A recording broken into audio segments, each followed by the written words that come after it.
یہ جو میں نے بتایا کہ اطاعت کلی، ہمہ تن، ہمہ وقت، ہمہ وجوہ، جزوی اطاعت نہیں، بس یہ ذرا نوٹ آف کاشن ہے۔ اگر ہم اللہ کا ایک حکم مانیں گے ایک نہیں مانیں گے،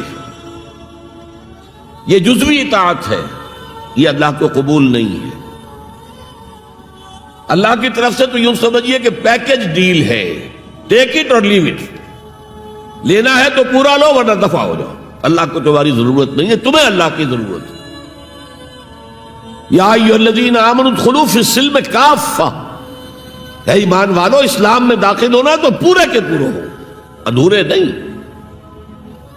اور سورہ بقرہ کی آیت نمبر 85 کے اندر تو جو وعید آئی ہے، افتؤمنون ببعض الکتاب وتکفرون ببعض، کیا تم ہماری کتاب، ہماری شریعت کے کچھ حصے کو مانتے ہو اور کچھ کو رد کرتے ہو؟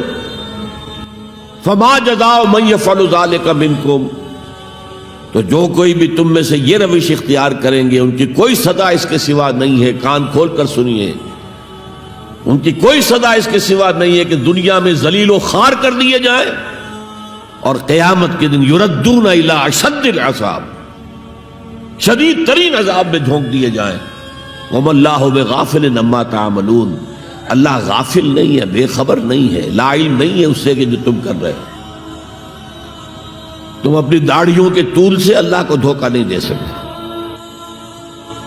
تم اپنے پائجاموں کو ٹخنوں سے اوپر رکھے اللہ کو دھوکہ نہیں دے سکتے کہ تم بہت متبع رسول ہو، تم اپنے عمروں اور حجوں سے اللہ کو دھوکہ نہیں دے سکتے، اللہ کو معلوم ہے کہ حرام کی کمائی سے حج کیا ہے تم نے، حرام کی کمائی سے عمرہ کیا ہے تم نے۔ تو یہ جو جزوی اطاعت ہے کوئی اطاعت نہیں، اللہ کو قبول نہیں۔ آدمی سوچتا ہے کہ چلیے میں نے یہ کام اچھے کیے، یہ برے کیے، مجھے اچھے کاموں کا کچھ کریڈٹ بھی تو ملنا چاہیے نا، لیکن نہیں، اللہ کہتا ہے جزوی اطاعت منہ پر دے ماری جائے گی۔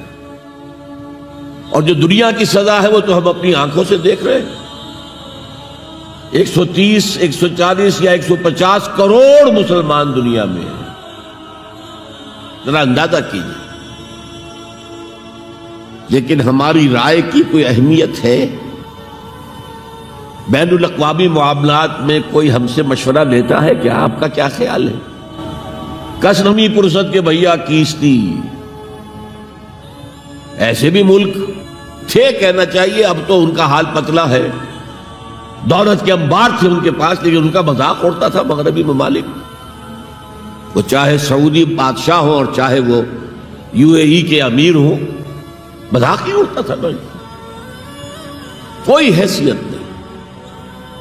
حالانکہ کتنا بڑا رقبہ ہے انڈونیشیا کے آخری جزیروں سے لے کر موریتانیہ تک، سالڈ اسلامی آبادی، مسلمان آبادی۔ آپ کہیں گے کہ یہ بھارت جو ہے اس میں تو اکثریت تو نہیں ہے، لیکن 15 کروڑ یا 18 کروڑ تو آدمی یہاں موجود ہیں، لیکن کوئی عزت، کوئی حیثیت دنیاوی بین الاقوامی سطح پر۔ بہرحال یہاں بھی ہیں لوگ، کھاتے پیتے لوگ ہیں، ان کی اپنی کچھ عزت ہے اپنے معاشرے کے اندر، لیکن بحیثیت امت، بحیثیت قوم کیا حیثیت ہماری؟ تو الا خزی فی الحیات الدنیا، وہ تو ہماری نگاہوں کے سامنے موجود ہے۔ اب قیامت کے دن کے بارے میں جو دھمکی اللہ نے دی ہے، وَيَوْمَ الْقِيَامَةِ يُرَدُّونَ إِلَىٰ أَشَدِّ الْعَذَابِ، قیامت کے دن شدید ترین عذاب میں جھونک دوں گا۔ اس پر اللہ سے معافی طلب کی جا سکتی ہے، دعا ہی کی جا سکتی ہے، اللہ ہم پر رحم فرمائیے۔ یہ میں نے آپ کے سامنے رکھا ہے فارمولہ، اللہ کی اطاعت جمع اللہ کی محبت، they go to make عبادت۔ یہی دو الفاظ آتے ہیں اللہ کے رسول کے لیے بھی صلی اللہ علیہ وسلم۔ اللہ کے رسول کی اطاعت یہ تو اسلام کا بنیادی تقاضا ہے، اطیعوا اللہ واطیعوا الرسول فإن تولوا فإن اللہ لا يحب الکافرین۔ اطاعت کرو اللہ کی، اطاعت کرو رسول کی، پھر اگر یہ منہ موڑ لے تو اللہ کو ایسے کافر بالکل پسند نہیں، تو کفر کا فتویٰ ہو رہا ہے۔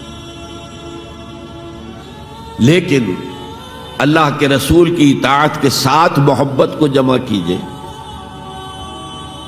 میں نے ابھی آپ کو حدیث سنائی ہے، حضور نے فرمایا لا یؤمن احدکم حتی اکون احب الیہ من والدہ وولدہ والناس اجمعین، تم میں سے کوئی شخص مومن ہو ہی نہیں سکتا جب تک کہ میں اسے محبوب تر نہ ہو جاؤں، اپنے باپ سے، اپنے بیٹے سے اور تمام انسانوں سے۔ تو اللہ کے رسول کی اطاعت جمع اس کی محبت۔ اس محبت کے ضمن میں ایک واقعہ یاد آیا جس سے اندازہ ہوگا کہ کس قدر اپنائیت تھی، کتنا قرب تھا حضور کے اور حضرت عمر فاروق رضی اللہ تعالیٰ عنہ کے مابین۔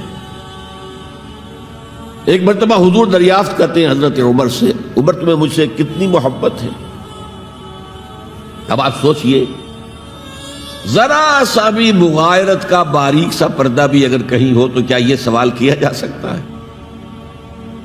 تو انتہائی قریبی شخص سے ہی کیا جائے گا، تمہیں مجھ سے کتنی محبت ہے؟ عرض کیا آپ مجھے دنیا کے ہر انسان سے بڑھ کر عزیز ہیں۔ فرمایا اور اپنی جان سے؟ اب ذرا سا توقف کیا حضرت عمر نے، الان ہاں اب میں یہ بھی کہتا ہوں کہ آپ مجھے میری جان سے زیادہ عزیز ہیں۔ تو حضور نے فرمایا اب آئے ہو مقام مطلوب پر۔ تو رسول کی اطاعت جمع محبت، اس کا نام ہے اتباع، پیروی کرنا۔ فرق کیا ہے؟ اطاعت کی جاتی ہے حکم کی، اور پیروی کی جاتی کسی کے نقش قدم کی، چاہے اس نے حکم دیا ہو چاہے نہ دیا ہو، جو وہ کرتا ہو کرنا۔ یہ ہے اتباع۔ یہ اطاعت سے بہت بلند شے ہو گئی۔ مثال کے طور پر یہ چھوٹی چھوٹی مثالیں، اصل اتباع کیا ہے وہ میں بعد میں عرض کروں گا۔ کوئی ایک صحابی بدو باہر سے آئے، ایک ہی دفعہ حضور کو دیکھا، حضور اس وقت اس حالت میں تھے کہ آپ کے بٹن جو ہے کھلے ہوئے تھے گریبان کے۔ انہوں نے پھر ساری عمر اپنے گریبان کے بٹن نہیں لگائے۔ میں نے اللہ کے رسول کو اس حال میں دیکھا ہے، میں تو ان کی پیروی کروں گا، حضور نے کوئی حکم تو نہیں دیا تھا۔ تو یہ جو محبت، شدید محبت کے تحت جو بات آئے گی اس کا نام اتباع ہے۔ اور اس اتباع کا مقام کیا ہے وہ آیت میں سنا چکا ہوں آپ کو۔ قُلْ إِن كُنتُمْ تُحِبُّونَ اللَّهَ فَاتَّبِعُونِي يُحْبِبْكُمُ اللَّهُ۔ اے نبی ان سے کہہ دیجئے اگر تم اللہ سے محبت کرتے ہو تو میرا اتباع کرو، میرے نقش قدم پر چلو، میری پیروی کرو۔ اللہ تم سے محبت کرے گا، تم اللہ کے محب نہیں محبوب بن جاؤ گے۔ اور اگر کہیں کوئی لغزش ہو گئی، کوئی خطا ہو گئی، کہیں جذبات کی رو میں بہہ کر کوئی گناہ کر بیٹھے تو اللہ معاف فرما دے گا۔ اللہ بڑا غفور ہے، اللہ بڑا رحیم ہے۔